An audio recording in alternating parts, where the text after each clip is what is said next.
Hi friends, നമസ്കാരം. ഞാൻ dietitian Siniya Roy. ശരീരത്തിൽ എന്തെങ്കിലും മുറിവോ അണുബാധയോ ഉണ്ടാകുമ്പോൾ നമ്മുടെ പ്രതിരോധ സംവിധാനം ഉണരും.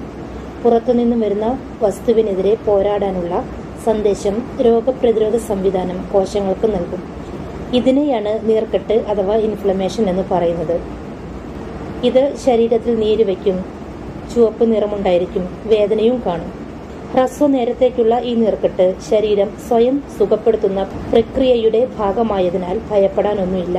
എന്നാൽ ഈ നീർക്കെട്ട് ദീർഘകാലം നീണ്ടു നിൽക്കുന്നത് ക്രോണിക് ഇൻഫ്ലമേഷനിലേക്കും പലവിധ പ്രശ്നങ്ങളിലേക്കും നയിക്കും.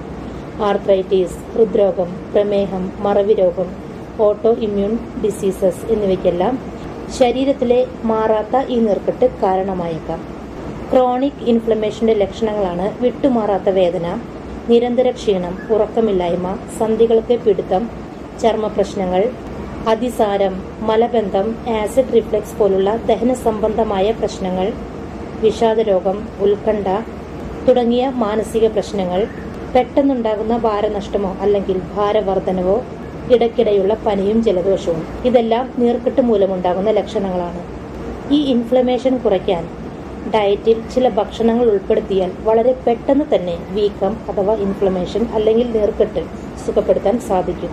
ചില ഭക്ഷണങ്ങളും അല്ലെങ്കിൽ രോഗാണുക്കളും ഇൻഫ്ലമേഷന് കാരണമാകാം. നിങ്ങൾ കഴിക്കുന്ന ആഹാരവും ചുറ്റുപാടുമുള്ള അണുക്കളും വസ്തുക്കളും പ്രശ്നം സങ്കീർണമാക്കുകയും ചെയ്യും. കൂടാതെ പഞ്ചസാര, ചില പ്രത്യേക ഓയിലുകൾ, ഫാറ്റി ആസിഡുകൾ എന്നിവയും ഇൻഫ്ലമേഷന് കാരണമാകാം. അതിനാൽ ഇത്തരം അവസ്ഥകൾ കുറയ്ക്കുന്നതിന് ഫാസ്റ്റ് ഫുഡുകൾ, ജങ്ക് ഫുഡുകൾ, പഞ്ചസാര അടങ്ങിയ പാനീയങ്ങൾ, ക്യാൻഡികൾ എന്നിവ ഒഴിവാക്കുക.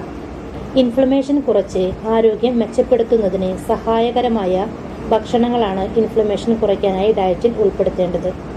ഈ പറയുന്ന ഭക്ഷണങ്ങൾ നീർക്കെട്ട് കുറയ്ക്കാൻ മാത്രമല്ല, ഇൻഫ്ലമേഷനോടനുബന്ധിച്ചുള്ള സകല പ്രശ്നങ്ങളും ദൂരീകരിക്കാൻ സഹായിക്കും. രോഗത്തെ പ്രതിരോധിക്കുന്നതിനുള്ള അടിസ്ഥാനപരമായ ഘടകങ്ങളാണ് quercetin, omega three fatty acid, capsaicin, gingerol, bromelain, curcumin എന്നിവ. ഇവയെല്ലാം മസാലകൾ, മുളക്, ഇഞ്ചി, മഞ്ഞൾ എന്നിവയിൽ കാണപ്പെടുന്നു. ആപ്പിൾ, ചെറി തുടങ്ങിയ പഴങ്ങളിൽ ക്വെർസെറ്റിൻ ധാരാളമായി അടങ്ങിയിരിക്കുന്നു. പൈനാപ്പിളിൽ ബ്രോമെലൈൻ ധാരാളമായി കാണപ്പെടുന്നു. ഇത് നീർക്കെട്ട് കുറയ്ക്കാൻ ഉത്തമമാണ്. കാബേജ്, ബ്രോക്കോളി, കോളിഫ്ലവർ തുടങ്ങിയ പച്ചക്കറികളെല്ലാം നീർക്കെട്ട് അഥവാ ഇൻഫ്ലമേഷൻ കുറയ്ക്കാൻ സഹായിക്കും. ഉള്ളി, വെളുത്തുള്ളി എന്നിവ അത്ഭുത ഗുണങ്ങളുള്ള 2 ആന്റി ഇൻഫ്ലമേറ്ററി ഭക്ഷണങ്ങളാണ്. ഇത് മനുഷ്യ ശരീരത്തെ ബാധിക്കുന്ന പകല രോഗങ്ങൾക്കും പരിഹാരം നൽകും. നട്ട്സ്, ഒലീവെണ്ണ, കടുവെണ്ണ എന്നിവ കഴിക്കുന്നവർക്ക് ആയുസ് വർദ്ധിക്കുമെന്നാണ് പുതിയ പഠനങ്ങൾ പറയുന്നത്. ജേണൽ ഓഫ് ഇന്റേണൽ മെഡിസിനിൽ പ്രസിദ്ധീകരിച്ച പഠനത്തിലാണ് ഇക്കാര്യം സൂചിപ്പിച്ചിരിക്കുന്നത്.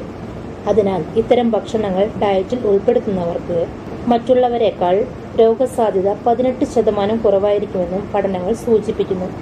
ഇവ കഴിക്കുന്നവർക്ക് ഹൃദ്രോഗ സാധ്യത 20%, ക്യാൻസർ വരാനുള്ള സാധ്യത 13% കുറവായിരിക്കുമെന്നും പഠനം പറയുന്നു. അതിനാൽ ഈ പറഞ്ഞ ഭക്ഷണങ്ങളെല്ലാം ഇൻഫ്ലമേഷൻ കുറയ്ക്കുന്നതിന് നിങ്ങളുടെ ഡെയിലി ഡയറ്റിൽ ഉൾപ്പെടുത്താവുന്നതാണ്. അപ്പോൾ ഫ്രണ്ട്സ്, ഈ ഒരു വീഡിയോ നിങ്ങൾക്ക് ഉപകാരപ്പെടുമെന്ന് വിശ്വസിക്കുന്നു. ചാനൽ ഇതുവരെ സബ്സ്ക്രൈബ് ചെയ്യാത്തവർ സബ്സ്ക്രൈബ് ചെയ്യണേ. വീഡിയോ കണ്ടതിന് ശേഷം ലൈക്ക് ചെയ്യാൻ മറക്കല്ലേ. ഈ ഒരു ഇൻഫർമേഷൻ നിങ്ങളുടെ പ്രിയപ്പെട്ടവർക്ക് ഷെയർ ചെയ്ത് കൊടുക്കുക. ഏതെങ്കിലും രീതിയിലുള്ള റെസിപ്പിയോ ഡയറ്റോ വേണമെങ്കിൽ താഴെ കമൻറ്റ് ചെയ്യാവുന്നതാണ്. താങ്ക്